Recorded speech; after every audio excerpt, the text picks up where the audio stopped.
pariwisata yang dituju apa? Apa yang kalian dapatkan?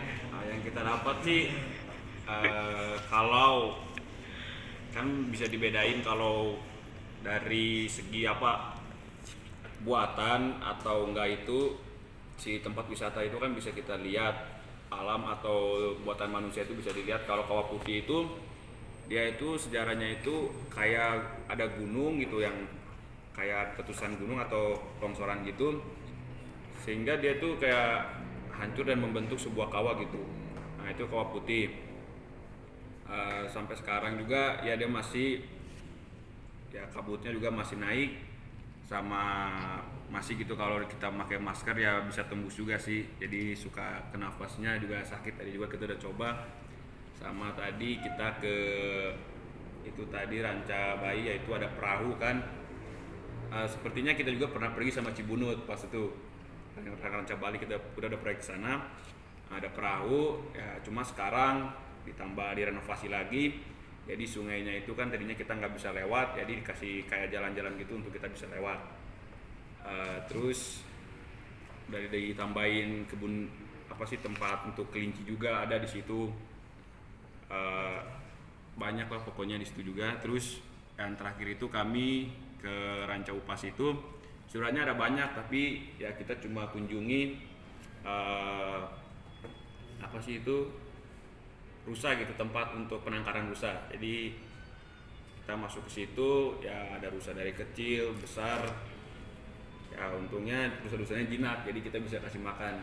Jadi kita di situ aktivitas ya kita jalani dengan bersyukur. Ya kita tidak lupa untuk selalu mengucap syukur pada Tuhan karena kita praktek ini juga kan nggak gampang gitu kita ngomong, harus ada bahasa Inggrisnya juga kita ngomong itu. Kita kan harus gitu, kita juga harus belajar. Penyertaan Tuhan pasti kita bisa. Amin. Jangan sampai ada kata-kata profesor bahasa Inggris. Oke, Aryan sama. Aryan sama ya. Nah, sekarang gini, saya ingin tanya gitu. Kan jurusan pariwisata itu yang kalian pilih ya. Dan dengan kalian menyaksikan objek wisata yang tadi, terus apa yang muncul dalam pikiran kalian apa sebagai orang yang nantinya akan menekuni atau menggeluti profesi yang kaitannya tentang dunia pariwisata apa yang harus ada hal yang depan kalian oh iya ya mungkin kita kan dari Irian nih ya mungkin kita bakalan pulang kita kayak ikut dinas sosial masuk ke pariwisata gitu ya, puji Tuhan ya supaya kita juga kan berbagi gitu pariwisata yang ada di sini, kita kasih tahu ke mereka dan kita juga bangun karena alam di sana itu masih luas gitu untuk kita bisa bangun, bisa jadikan sebuah destinasi untuk orang berkunjung dari berbagai negara.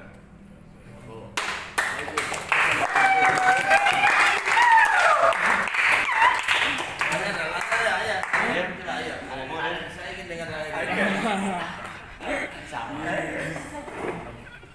Ya kalau saya sih ya tadi sih soalnya kan pariwisata kan kalau di Papua kan kurang, buat rata-rata di sana itu malah orang luar yang jadi pemandu wisata di sana gitu. Jadi kurang buat orang-orang dari kita yang kayak memperjelaskan tempat daerah kita sendiri gitu. Jadi kurang gitu. Malah orang di sana yang lebih tahu daripada kita gitu.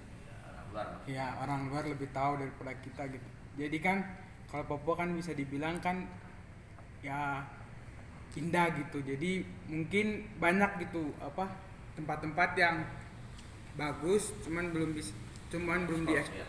diekspos aja oleh kita gitu. Jadi ya saya berharap kalau saya masuk di sini nanti saya bisa memberitahu atau menunjukkan tempat-tempat yang indah, bukan hanya di Raja Ampat saja gitu, tapi bisa di daerah atau tempat-tempat lain. Oh iya, selamat.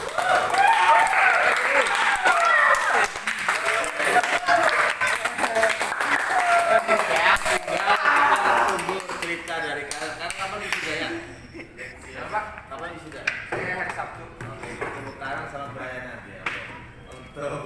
ini tapi kita mencoba artinya tadi kesaksian dari kasih itu luar biasa baik untuk kalian bisa menjadi motivasi, penyemangat, ingat Tuhan yang di muka, Tuhan yang di depan dan yang mengawali setiap langkah kita harus terus untuk kepada Tuhan bertekun dalam setiap hal yang Tuhan perkenankan ada bagi hidup kita. Terus tadi Aryan sampai Anto sudah sampaikan bagaimana mereka belajar untuk memiliki visi ke depan ya. Nah, kalian semua juga yang sebentar lagi akan ke arah seperti mereka tentang praktek atau persiapan terus nanti juga hari-hari itu juga sama untuk mulai mempersiapkan diri juga bahwa kalian mulai bertanggung jawab untuk mampu mencapai dalam proses yang mau bertekun agar bisa sampai ke apa yang kalian cita-citakan sesuai kemauan minat dan bakat kalian ya. Kayak kenapa orang sudah cita-cita ya agar kalian punya hal yang memotivasi di kalian tentunya dengan mau bekerja keras. Jangan lupa yang utama sertakan Tuhan di dalam setiap dosa kita ya. Ya. Oke, amin. Amin. Terima kasih. Amin.